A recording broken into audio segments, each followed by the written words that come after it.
신약성경 58면 전후에 있는 마가복음 4장 21절에서 29절까지 있는 말씀 우리 찾으셔서 함께 합독하도록 하겠습니다. 함께 봅니다. 또 그들에게 이르시되 사람이 등불을 가져오는 것은 말 아래에나 평상 아래에 두려함이냐 등경 위에 두려함이 아니냐 드러내지 하지 않고는 숨긴 것이 없고 나타내려 하지 않고는 감추인 것이 없느니라. 들을 귀 있는 자는 들으라. 또 이르시되 너희가 무엇을 듣는가 스스로 삼가라. 너희의 헤아리는 그 헤아림으로 너희가 헤아림을 받을 것이며 더 받으리니 있는 자는 받을 것이요 없는 자는 그 있는 것까지도 빼앗기리라. 또 이르시되 하나님의 나라는 사람의 씨를 땅에 뿌림과 같으니 그가 밤낮 자고 깨고 하는 중에 씨가 나서 자라되 어떻게 그리 되는지를 알지 못하느니라. 땅이 스스로 열매를 맺되 처음에는 싹이요 다음에는 이삭이요 그 다음에는 이삭의 충실한 곡식이라. 열매가 익으면 곧 낫을 대나니 이는 추수 때가 이르렀음이라. 아멘. 목사님 나오셔서 말씀 증거해 주시겠습니다. 할렐루야. 우리 아버지 하나님은 사랑이십니다. 그 하나님은 여러분과 저를 사랑하십니다. 또한 그 하나님은 여러분과 저를 위한 놀라운 계획을 갖고 계십니다.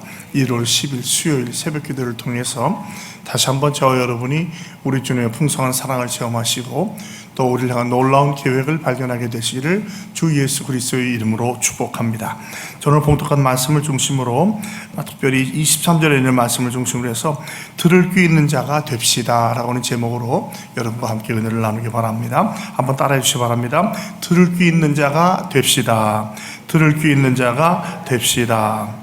마가복음을 보면 특별히 4장은 4가지 정도의 비유가 나오죠. 그래서 어제 나눴던 그 씨 뿌린 자의 비유, 이것을 통해서는 이제 그 4가지 종류의 밭에 대해서 이야기를 해주고 설명을 해줍니다.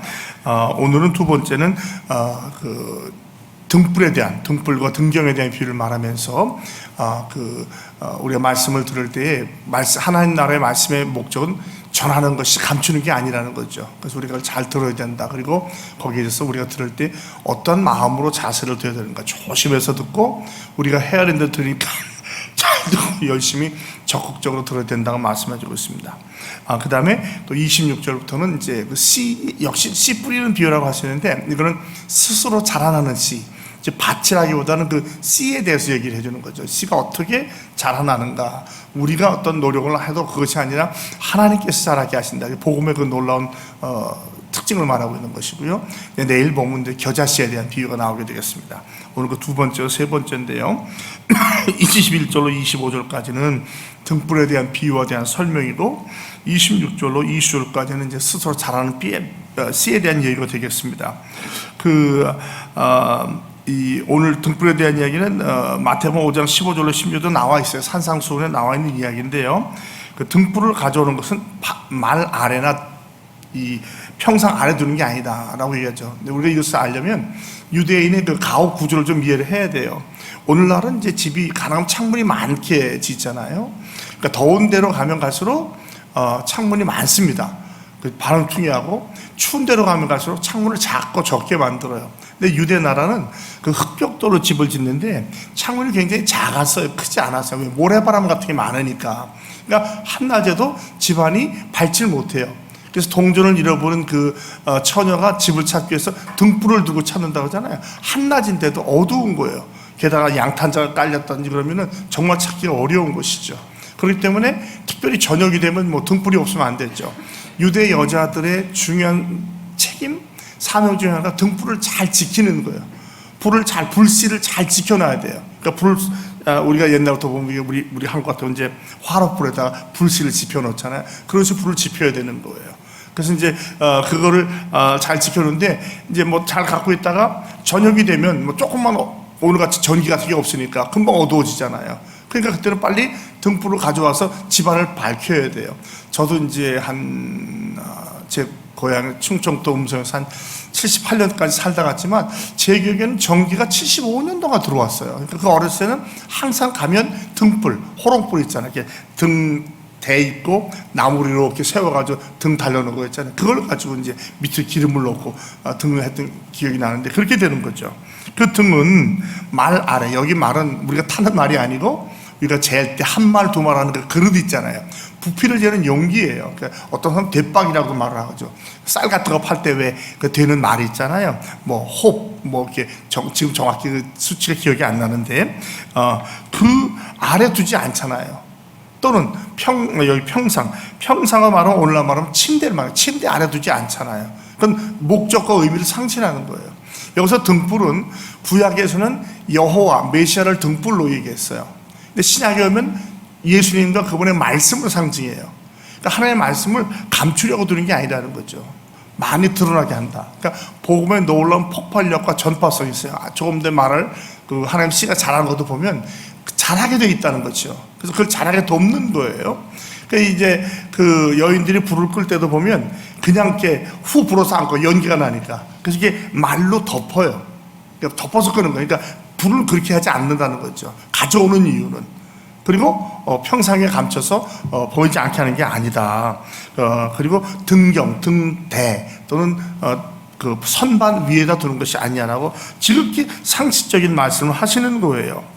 숨기는 것이 드러나는 것이다. 그리고 이제 얘기하는 게 22절에 드러내려 하지 않고는 숨긴 것이 없고 나타내려 하지 않고는 감추인 것이 없다. 좀 이해하기가 어렵지만 세 번역을 보면 숨겨진 것은 반드시 드러나고 감추인 것은 나타내기 마련이다. 그 목적이 숨긴다는 것은 결국에는 드러나기 위해서 숨기는 게 아니겠느냐라고 말하면서 복음의 특징을 말해요. 복음은 제한된 사람에게만 주는 것이 아니라 영지주의자들에게만 특별히 이제 우리만 안다 그러는데 그게 아니고 모든 사람이 들어서 알 수 있게 한다는 것이죠. 그 복음의 내용이 뭐예요? 누구든지 예수 믿고 회개하면 구원 받는다는 얘기거든요. 그러니까 우리는 이 말씀을 어떻게 해야 돼요? 더 열심히 전해야 된다는 거죠. 반대로 보면 스스로 잘하지만 이 전파하는 건 우리라는 거예요. 그러므로 이 복음을 열심히 전파해야 된다는 것을 깨닫게 되는 것이죠. 그리고 23절에 들을 귀 있는 자는 들으라.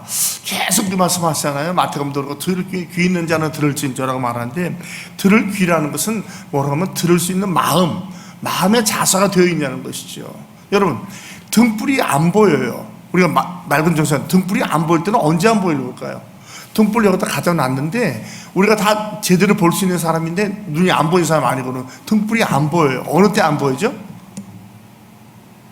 내가 눈을 감을 때 안 보이는 거예요. 눈을 제대로 뜨고 마음만 자세만 돼 있으면 보게 되어 있는데 굳이 안 보겠다는 거예요. 그게 누구냐면 바리새인들이에요. 장로의 유전과 율법을 세워놓고 그 핵심인 주님을 전하는 게 아니라 주변 것만 전하고 핵심이 왔는데도 안 보겠다는 거예요. 그러니까 이것은 안 보여주는 게 아니라 내가 안 보게 내 마음의 자세가 문제는 거예요. 여러분 복음을 전할 때 준비가 되어 있는 사람은 회개하고 열심히 믿어요. 우리는 그래서 택자라고 말을 하죠. 그렇지 않은 사람들은요 뭐라고 말해도 안 들어요. 진리를 우리가 알고 있는 너무 간단한 진리도 안 듣는 거예요. 그리고 자꾸 귀가 솔깃해서 이단에 빠져요. 뭐 누가 이런 얘기 했다더라. 이상하죠? 이단에 빠진 사람은 또 이단에 갈 확률이 많아요. 잘못 보고 있는 거예요. 잘못 찾고 있는 거예요. 하나님의 마음이 아니라는 거죠. 그러므로 이 마음의 자세는 뭐냐면 겸손하고 회개하고 순종하는 마음을 가져야 되는 거예요. 그런 자는 말씀을 이해를 못할 리가 없어요. 우리가 말씀 들으면 다 이해가 되잖아요. 은혜 받지 않습니까? 그러니까 다른 복음, 장로의 유전을 전하면 안 되겠고 또 우리는 들어서도 안 된다는 거예요. 자, 전한다는 게 열심히 전하지만 또 들을 때는 어떻게 들어야 되느냐? 쫑긋하고 들어야 되는 거예요. 그 다음에 24절에 무엇을 듣는가 스스로 삼가해라. 헤아리는 그 헤아림으로 헤아림을 받고 더 받겠다. 이 중요한 말씀이에요. 말씀을 듣는데 아무나 막 들으면 안 되는 것이죠. 주의해서 조심해서 분별하면서 들어야 된다는 거예요. 그러니까 요즘 말씀의 홍수 아니에요. 인터넷이고 어디 가보면 다 있잖아요. 그런데 은근히 이단 사설들이 막 들어와 있어요. 그래서 막 사람이 그걸 듣고 잘못하면 거기 빠져버려요. 그리고 그냥 혹해가지고 그냥 내가 섬기던 교회를 버리고 이단을 찾아가는 경우가 있어요. 잘 이해하면서 마음으로 새겨들으라는 거예요. 그리고 또 헤아리는 헤아림으로, 그러니까 겸손하게 회개하면서 듣되 적극적으로 들어야 된다는 거죠. 강단에 선포되는 말씀, 또는 우리가 좋은 복음의 말씀은 열심히 들어야 돼요. 열심히. 이것저것 세상 소식 듣는 것보다. 여러분, 세상 뉴스 많이 듣고 보면 도움이 됩니까? 마음에 좀 기쁨이 있어요? 오늘도 어둡잖아요. 찝찝하고 답답하고 요즘 뉴스 보면 저도 뉴스는 꼭 봐요. 왜냐하면 목회자로서 세상을 알아야 되니까. 그래서 어떤 분이 했잖아요. 한 손에는 성경을, 한 손에 신문을 들고 있어야 된다. 왜냐하면 말씀을 어떻게 적용할지 세상을 알아야 되니까. 근데 이 뉴스를 보고 나면 마음이 찝찝해. 편치는 않아요. 누가 어땠다, 누가 저땠다, 이런 얘기 하다 보면 역시 이거는 그냥 우리가 듣고 잠시 그 상황을 파악한 데 있어야지 거기에 깊이 빠져가지고 전혀 도움이 안 된다는 거죠. 오히려 그런 시간에 말씀 듣고 이 말씀을 내가 이 세상과 내 삶에 어떻게 적용해야 되는가, 그거를 신경 써야 될 거라고 생각이 들어요. 그 다음에 헤아리는 헤아림으로 헤아림을 받겠다. 이것은 이제 그 한국도 마찬가지인데요. 그 공평한 추와 공평한 그 저울, 그리고 공평한 그 용기를 말하는 거예요. 제 친구 목사님이 지금도 목회하고 선교사님인데 그 집이 쌀집을 했어요. 우리 동네에 있던 쌀집이었어요. 같은 학교는 다니지 않았지만 동네에서 알고 있었는데 쌀을 속이는 게 대단하다네요. 그게 좋은 사람한테는 막 되를 흔들어가지고 꽉꽉꽉꽉 채워주고요. 그렇지 않은 사람은 훌훌 불어서 대충 하면요 쌀이 막 한 홉 이상씩 차이가 난다는 거예요. 그래서 더 놀라운 것은 똑같은 용기인데 그 안에 바닥에 나무를 더 넣는데 똑같은 사이즈로. 그럼 우리는 분명히 한 말 받았는데 얼마 빠지는 쌀을 받는 거예요. 그런데 성경은 내가 헤아리면 그대로 너도 헤아리면 받겠다는 거죠. 그러니까 우리의 마음의 자세가 적극적으로 열심으로 3만 원을 받으면 그렇게 헤아리면 받는 거예요. 그리고 더 주신다는 거예요. 하나님 은혜를 믿으시 바랍니다. 그런데 어떤 사람들은 자꾸 내 선견, 선견과 잘못된 견해를 가지고 자꾸 내가 스스로 조정을 해버려요. 말씀 있는 그대로 안 받고. 이를테면 설교자의 관계라든지 설교자가 마음에 안 든다 하면 그 말씀 자체도 안 받는 거예요. 그럼 누구 손해예요? 받는 사람이 손해인 거예요. 그래서 제가 종종 그러잖아요. 송 목사가 쑥떡같이 주고 찰떡같이 받으라. 하나님 말씀이라면 그 말씀에 가감이 없이 성경적으로 전한다면 받아야 되는 거예요. 내가 손을 만들어야 되는 거예요. 그렇지 않으면 누가 손해봐요? 교회는 열심히 나와요. 봉사도 다 해요. 헌금도 해요. 은혜를 못 받아. 여러분 죄송합니다. 그런 분은 얼굴을 보면 제가 알아요. 벌써 얼굴편이 밝질 못해요. 그럼 교회 왜 나오는 거예요? 교회 지킨다고요? 교회 지켜서 구원받나요? 예수 믿고 예수 지켜서 구원받는 거죠. 그래서 말씀드립니다. 제발 관계를 잘 가지고, 특별히 교육자의 관계는 굉장히 중요한 거예요. 무조건 섬기라는 게 아니라 미워하고 싫어하면 안 돼요. 그러면 여러분이 영적으로 죽어요. 예? 성경은 졸거나 죽는 영혼이 왜 그러는 거예요? 많은 경우에 이상하게 관계로 시작돼요. 관계가 틀려버리면 그 다음부터 다시는 거예요. 그건 아니죠. 적어도 하나님 말씀에 대해서만큼은 순종하셔야 되죠. 양쪽 다 책임이 있어요.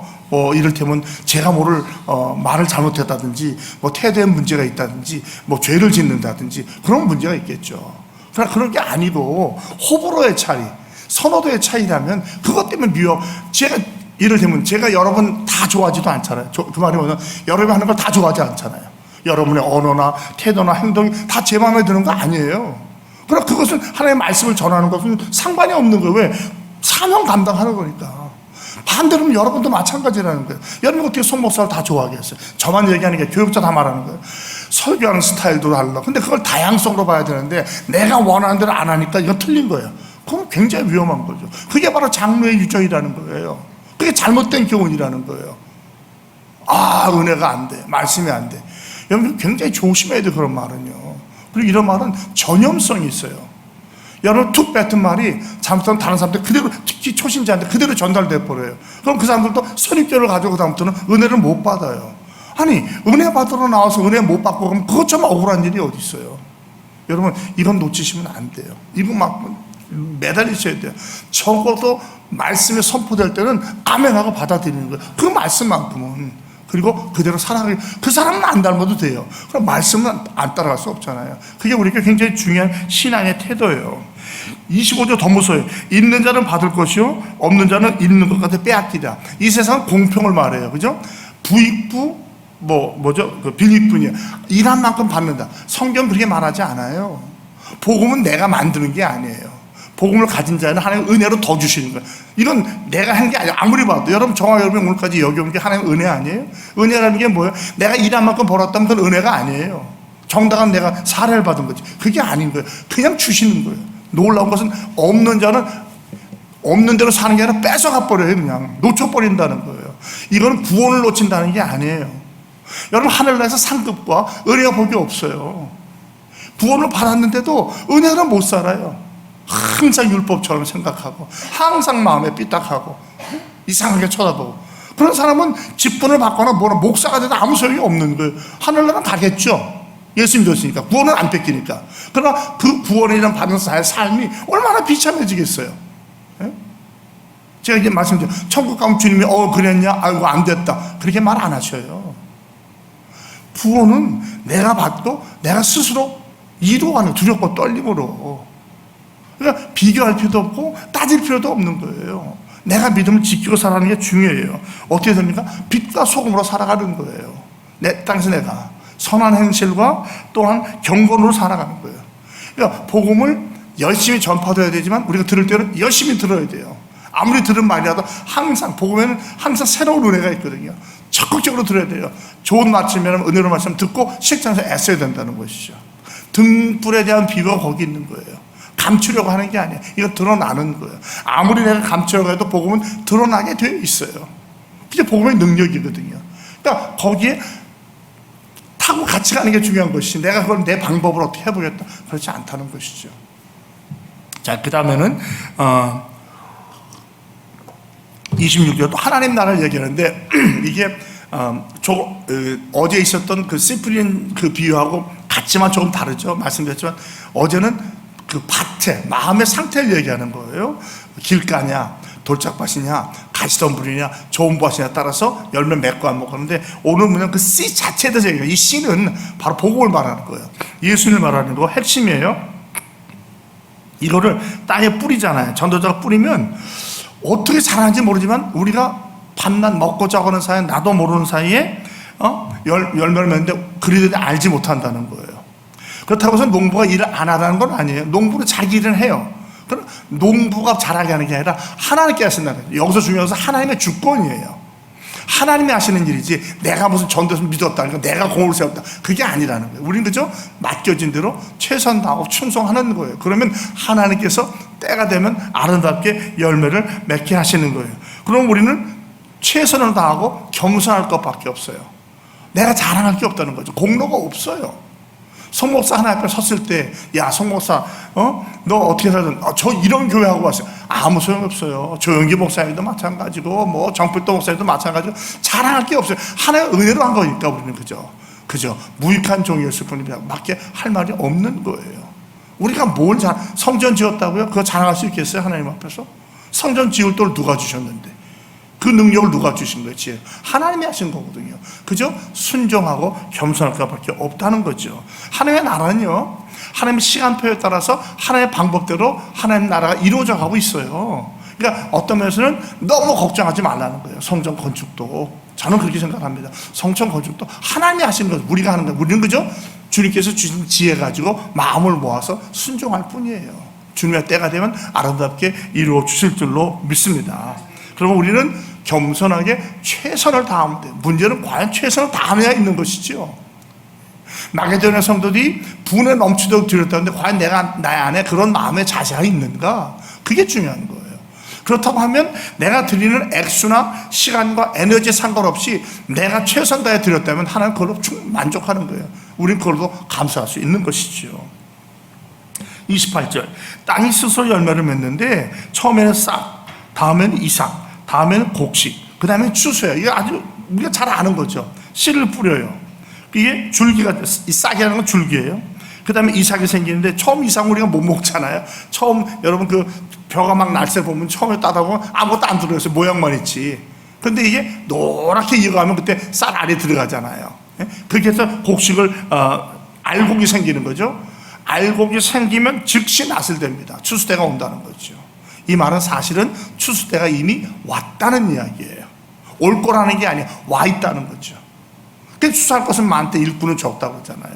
그러니까 우리가 사실은 이 마지막 추수에 살면서 우리는 추수할 일꾼의 삶을 살아야 되는 거예요.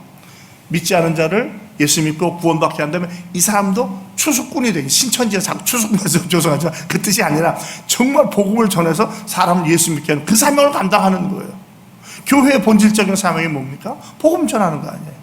우리가 생애 존재의 목적이 뭐예요? 복음 전하는 거예요. 성도의 삶을 사는 것도 중요하지만 거기서 끝나면 안 돼요. 내가 복음을 전하는 자의 삶이 살아야 된다는 것이죠. 그게 우리의 사명인 거예요.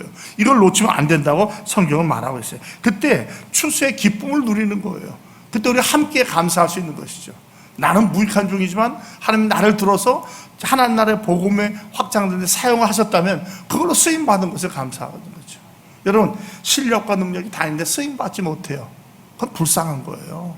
많이 공부도 했어요. 가진 것도 많아요. 지혜도 있는데 어떤 이유에서인지 쓰임받지 못해. 그건 소용이 없는 거예요. 여러분, 나무그릇, 금그릇, 은그릇 다 있는데 아니 금그릇이 뭐 전혀 쓰임받지 못해요. 그럼 아무 의미가 없는 거죠. 저와 여러분이 비록 나무그릇이나 질그릇이라 할지라도 주님께 쓰임받는 감사되지 않겠습니까? 그러면 저와 여러분 우리 자신을 언제든지 주님께 드려서 주님 제가 여기 있으니 주님 저를 들어 써주십시오 라고 드리고 쓰임 받으시기 바랍니다. 추수 때는 모든 게 완성돼요. 그죠? 주님이 오셔서 구원을 완성하죠. 칭의와 성화를 거쳐서 영화의 자리로 들어가요. 우리는 영광의 자리로 갑니다. 그러나 믿지 않는 자들은 뭡니까? 영화는 불못에 빠지는 거예요. 그리고 하나님께서 우리를 심판하실 거예요. 우리의 심판은 구원과 구원받지 못하면 심판이 아니에요. 너희가 얼마나 충성해서 상급을 받느냐 못하는 자죠. 그러니까 충성한 자는 30배, 60배, 100배, 저는 더 1000배, 만배 얘기를 하지만 그걸 받는 거예요. 그렇지 못한 자는 뭐라? 슬픔을 당하는 거예요. 일평생 신앙생활 한다고 했는데 상급이 전혀 없어요. 우리 종종 그런 말을 개털 모자 쓴다고. 얼마나 안타까워요. 일평생 신앙생활 했는데 상급이 없어요.